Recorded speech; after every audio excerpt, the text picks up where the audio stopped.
Hello दोस्तों, मैं फिरोज़ खान। स्वागत है आपका मेरे चैनल पर। दोस्तों, हम मध्य प्रदेश सिविल जज 2020 की तैयारी कर रहे हैं। हम परिसीमा एक्ट को देख रहे हैं। परिसीमा एक्ट के 2 वीडियो में अपलोड कर चुका हूं। आज मेरा 30वां वीडियो होगा और अध्याय और कंटिन्यू धाराएँ हमारी चलती रहेंगी। दोस्तों, आज या कल 2 वीडियो, आज या अंतिम होगा या कल अंतिम होगा। इस 2 वीडियो में इस एक्ट को ख़त्म कर दूँगा। ये एक्ट जो है दोस्तों हमारा जी प्री के लिए भी और मेंस के लिए, दोनों के लिए आपके लिए उपयोगी रहेगा। इसलिए आप ध्यान रहें और नोट्स बनाते चलें, ठीक है। और आप मेरे चैनल को सब्सक्राइब करें और ज़्यादा से ज़्यादा शेयर करें, सब्सक्राइब करें, ठीक है, ताकि आपको मेरा नोटिफिकेशन मिलता रहे। और दिसंबर एंड या जनवरी 1 में हमारी एग्ज़ाम होने की संभावना है। आइए देखते हैं अध्याय 3, परिसीमा काल की संगणना।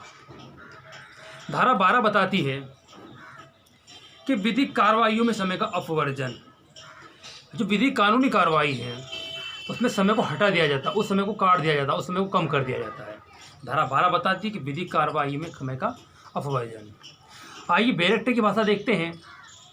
किसी वाद या अपील या आवेदन के परिसीमा काल की संगणना में करने में वहाँ दिन अपवर्जित कर दिया जाता है जिससे ऐसे परिसीमा काल की गणना की जानी है।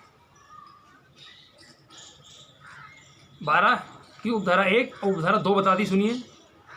किसी अपील के लिए अथवा ऐसे आवेदन के लिए जो अपील की इजाज़त या पुनरीक्षण के या किसी निर्णय के पुनर्विलोकन के लिए हो, परिसीमा काल की संगणना करने में वह दिन जिस दिन परिवर्तित निर्णय सुनाया गया था तथा उस डिक्री दंडादेश या आदेश जिसकी अपील की गई है, जिसका पुनरीक्षण या पुनर्विलोकन स्थित है, प्रतिलिपि अभिप्राप्त करने के लिए अपेक्षित समय अपवर्जित कर दिया जाएगा। जिस दिन निर्णय सुनाया जाता है, जिस दिन आदेश की जाती है, जिस दिन अपील की गई है, पुनरीक्षण, रिवीजन या रिव्यू किया गया है, तो उस दिन दोस्तों उस समय को हटा दिया जाता है। उसे परिसीमा काल में नहीं जोड़ा जाता, उन्हें ऐड नहीं किया जाता है। धारा 12 की उपधारा 2 बताती है। उपधारा 3 क्या कहती है कि जहाँ की किसी डिग्री या आदेश की अपील की जाती है, जब डिग्री पारित हो जाती है या आदेश दिया जाता है और उसकी अपील की जाती है या उसका पुनरीक्षण या पूर्वावलोकन, रिवीजन या रिव्यू किया जाता है,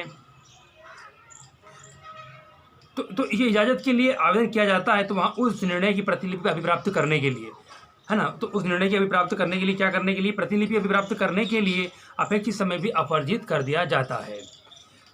12 की धारा 4, जहाँ किसी पंचाट के अपस्थित किए जाने के लिए आवेदन को परिसीमा काल की संगणना करने में पंचाट की प्रतिलिपि प्राप्त करने के लिए समय को अपवर्जित कर दिया जाता है। तो दोस्तों, धारा 12 जो है वो कुल मिलाकर ये बताती है कि विधिक कार्रवाई जो होती है उसमें जो समय लगता है उस समय को न्यायालय द्वारा ऐड नहीं किया जाता, परिसीमा काल में नहीं जोड़ा जाता, उसे अपवर्जित कर दिया जाता है। उसके समय को हटाने के बाद उस समय को जोड़ा जाता है।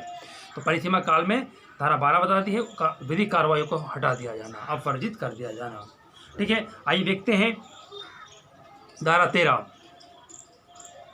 धारा 12 बहुत अहम है दोस्तों, ध्यान रखना। समय विधिक कार्रवाइयों में समय का अपवर्जन जो कई बार पूछी जा चुकी है, एमपी सिविल जज में भी पूछी जा चुकी है और छत्तीसगढ़ में भी, और एमपी एडीजे में भी पूछी जा चुकी है, ठीक है। आइए धारा 13 देखते हैं। उन दशाओं में समय का अपवर्जन, उन दशाओं में समय का अपवर्जन जहाँ की अंकीविचन के रूप में वाद लाने या अपील करने की इजाज़त के लिए आवेदन किया गया हो। धारा 13 बताती है कि यदि गरीब या निर्धन व्यक्ति जिसे न्यायालय द्वारा कहा गया है कि आप अपने अंकीचन के रूप में आप आवेदन करें या अपील करें, और जिस समय जो लगता है उस समय को अंकीचन के रूप में वाद लाने या अपील करने की इजाज़त के लिए लिया गया समय को अपवर्जित कर दिया जाएगा, हटा दिया जाएगा, उसे भी इसमें ऐड नहीं किया जाएगा। आइए जानते हैं धारा की बैरिक्टर की भाषा। जहाँ की अंकीचन के रूप में यानी निर्धन गरीब की स्थिति के रूप में वाद या अपील करने की इजाज़त के लिए आवेदन किया गया हो, वह प्रतिक्षेपित हो गया हो, वहाँ उस वाद अथवा अपील के लिए भी परिसीमा साल की गणना में उतने समय को अपवर्जित कर दिया जाएगा जितने समय के दौरान आवेदक उस इजाज़त के लिए, किस इजाज़त के लिए, निर्धन व्यक्ति की इजाज़त के लिए, निर्धन विधवावाद की इजाज़त के लिए आवेदन सद्भावनापूर्वक अभियोजित करता हो तथा ऐसे वाद या अपील के लिए भी न्यायालय फीस दे दी जाने पर न्यायालय उस वाद अपील को वही बल और प्रभाव रखने वाली मानकर बरतेगा मानो न्यायालय उस फीस प्रारंभ में ही दे दी गई हो, ठीक है। ठीक है। इस बात में इसमें धारा 13 में आप ये ध्यान रखिएगा, अंगीजन के रूप में वाद लाने या अपील करने की इजाज़त के लिए आवेदन किया गया हो उस समय का अपवर्जन। धारा 13। धारा 14 बताती है, तीनों धारा एमपी है 12, 13, 14। बिना आधिकारिकता वाले न्यायालय में सद्भावपूर्वक की गई कार्रवाई में लगे समय का अपवर्जन। मान लीजिए हम किसी ऐसे न्यायालय में पहुंच गए जो हमारे क्षेत्राधिकार में नहीं है और उस न्यायालय ने उसके एक्सेप्ट कर लिया और उस पर वाद चलना चालू हो गया, आरंभ हो गया, ठीक है, और बताते हैं कि परिसीमा काल की अवधि घट रही है, लेकिन नहीं, ऐसी जगह पर माना कि यहाँ पर परिसीमा काल अन्य न्यायालय में चले जाने से तो परिसीमा काल की अवधि उसे ऐड नहीं किया जाएगा। सुनिए इसकी भाषा, किसी वाद या परिसीमा काल की संगणना में उतना समय जितना समय के दौरान चाहे वादी चाहे प्रथम बार के चाहे अपील का या पुनरीक्षण न्यायालय में प्रतिवादी के विरुद्ध अन्य सिविल कार्रवाई समकता तात्पर्यता के अभियोजित करता रहा है। समकता उसको मालूम नहीं थी, है ना, सतर्कता के साथ नहीं, जानबूझकर कहीं कार्रवाई करे उससे नहीं, समर्कता सतर्कता ध्यान के साथ कोई कार्य किया गया है, न्यायालय अन्य न्यायालय में जहाँ करना था उसको क्षेत्राधिकार नहीं वहाँ कर दिया है, तो उस समय को ऐड नहीं किया जाएगा, अपवर्जित कर दिया जाएगा, जहाँ की वहाँ कार्रवाई उसी विधेयक के विषय से संबंधित हो, सद्भावपूर्वक किसी ऐसे न्यायालय में अभियोजित की गई हो जो अधिकारिकता टूटी जब ऐसी प्रकृति के अन्य हेतु से ग्रहण करने में असमर्थ हो। ठीक है, तो बिना अधिकारिकता न्यायालय में, जहाँ अधिकारिकता नहीं उस न्यायालय में यदि वाद दाखिल कर दिया है तो उस समय को भी अपवर्जित कर दिया जाएगा और अगले जहाँ आपका क्षेत्राधिकार है उस न्यायालय में उसका हस्तांतरण कर दिया जाएगा। धारा 14 क्लॉज 2 सुनिए, किसी आवेदन परिसीमा काल की संगणना में उतने समय जितने के दौरान वही चाहे प्रथम बार के अपील चाहे पुनरीक्षण चाहे न्यायालय में उसी पक्षकार के विरुद्ध उसी अनुतोष के लिए सिविल कार्यवाही समक तात्पर्यता से अभियोजित करता रहा है, अपवर्जित कर दिया जाएगा, जहाँ की कार्रवाई सद्भावपूर्वक किसी न्यायालय में अभियोजित की गई हो, सद्भावपूर्वक किसी न्यायालय में अभियोजित की गई हो जो अधिकारिकता टूटी हुई ऐसी ही प्रकृति के अन्य हेतु से ग्रहण करने में असमर्थ हो। ठीक है, क्लॉज 2 सुनिए, सीपीसी सिविल प्रक्रिया संहिता 1908 के आदेश 23 नियम 2 में अंत में किसी बात के होते हुए भी उपधारा 1 के उपबंध उस आदेश के नियम 1 के अधीन न्यायालय द्वारा दी गई अनुज्ञा के आधार पर संचित नए वाद में संबंध में लागू होंगे, जहाँ की ऐसी अनुज्ञा के आधार पर की गई आधिकारिकता में त्रुटियां ऐसी प्रकृति की अन्य हेतु से पहले वाद का असफल होना असंभव ही है। तो दोस्तों धारा 14 बताती है कि बिना अधिकारिकता वाले न्यायालय में बात को कर देना और बात चालू हो जाना तो उस समय को भी अपवर्जित कर दिया जाएगा, घटा दिया जाएगा, उसे ऐड नहीं किया जाएगा और अन्य मामले में उसको हस्तांतरित कर दिया जाएगा केस को। ठीक है, धारा 15 कुछ अन्य मामलों में समय का अपवर्जन। कुछ ऐसे मामले हैं जिनमें समय का अपवर्जन। आइए जानते हैं डायरेक्टरी की भाषा। किसी ऐसे बात या किसी ऐसी डिग्री के निष्पादन यानी परिणाम के लिए आवेदन के जिसका संचित या निष्पादित किया जाना किसी विनिर्देश या आदेश द्वारा रोक दिया गया हो। इंजेक्शन मैंने किसी आदेश का रोक दिया गया हो। परिसीमा काल की संगणना उतने समय के लिए जितने समय वो विनिर्देश या आदेश बना रहा हो, विनिर्देश या आदेश बना रहा हो, जिस दिन वह निकाला गया हो या किया गया था उस जिस दिन उसका प्रत्याहरण किया गया था अपवर्जित कर दिया जाएगा। किसी समय भैया किसी कार्य को रोक दिया गया, अवैध दे दिया गया, इंजेक्शन दे दिया गया, है ना, और उस कार्य को रोक दिया गया, वो कार्य रुका रहा, तो उस काल को इस समय इस धारा 15 के अंतर्गत क्या कर दिया जाएगा दोस्तों, अपवर्जित कर दिया जाएगा।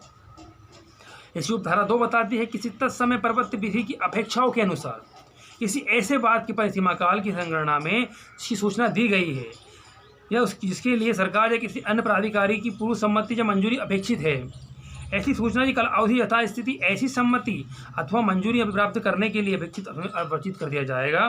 संगणना करने में मतलब परिसीमा काल की ऐसे अधिकारी या सरकारी प्राधिकारी की पूर्व सम्मति मंजूरी अपेक्षित है, मंजूरी लेने में समय लगा समय को भी इस धारा में अपवर्जित कर दिया जाएगा।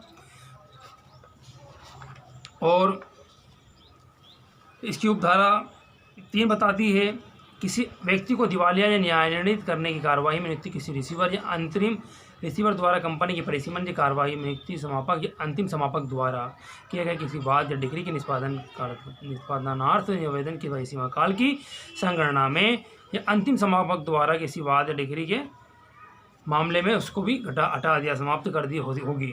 उसमें भी 3 मास के अवसान पर समाप्त होती है। और तो धारा 15 हमारी क्या बताती है? कुछ अन्य मामलों में समय का अपवर्जन। ठीक है, अन्य मामले। धारा 15 इतनी महत्वपूर्ण नहीं है, इसलिए मैं इसे आप फिर भी इतना ध्यान रखें। 16 ये पूछी जा चुकी है।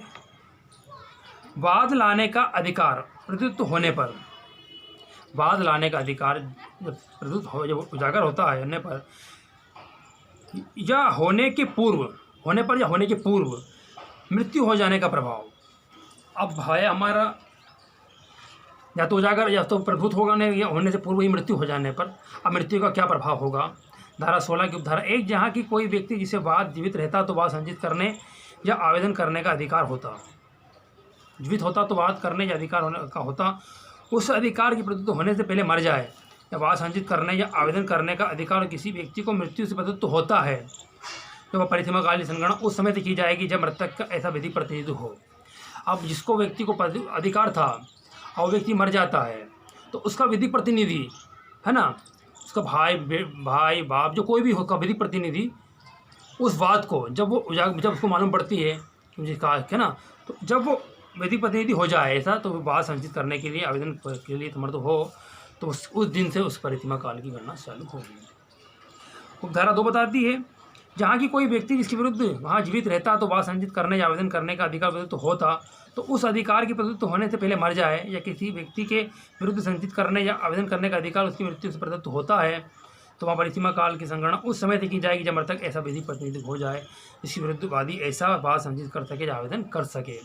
ठीक है, तो कुल मिला के धारा ये बताती है कि उसका विधिक प्रतिनिधि जिस दिन वो मर गया, वो कर नहीं सका, तो उसका विधिक प्रतिनिधि जिस दिन आता है, उसको विधिक प्रतिनिधि को नियुक्त किया गया, उस दिन वाद संचित हो, फिर वह वाद की कार्रवाई उस दिन से चालू होगी, उस दिन से माना जाएगा परिसीमा काल, जिस दिन से विधिक प्रतिनिधि नियुक्त किया गया या विधिक प्रतिनिधि हुआ आया। ठीक है, धारा 16। अब धारा 17। आज के लिए इतना ही, वीडियो बड़ा हो जाएगा। अगले धारा 17 से हम कंटिन्यू करेंगे। आपको वीडियो कैसा लगा कमेंट बॉक्स में कमेंट करके बताइएगा। आज ध्यान रखिएगा, धारा 12, 13, 14, 15 थोड़ी, ये तीनों धाराएं महत्वपूर्ण है, 12, 13, 14 और 16। 12 क्या बताती है हमें? 12 बताती है कि विधिक कार्रवाई में लगे समय का अपवर्जन। 13 अंकुचन के रूप में वाद लाने या अपील करने के लिए समय का अपवर्जन। 14 बिना अधिकारी द्वारा न्यायालय में सद्भावपूर्वक की गई समय का अपवर्जन। और धारा 16 बताती है मृत्यु हो जाने या होने के पूर्व क्या प्रभाव क्या पड़ेगा। दोस्तों, चारों धाराएं महत्वपूर्ण हैं। आपको हमारा वीडियो कैसा लगा कमेंट बॉक्स में कमेंट करके बताइएगा, और मेरे चैनल को लाइक और सब्सक्राइब करना ना भूलें। Thanks for watching.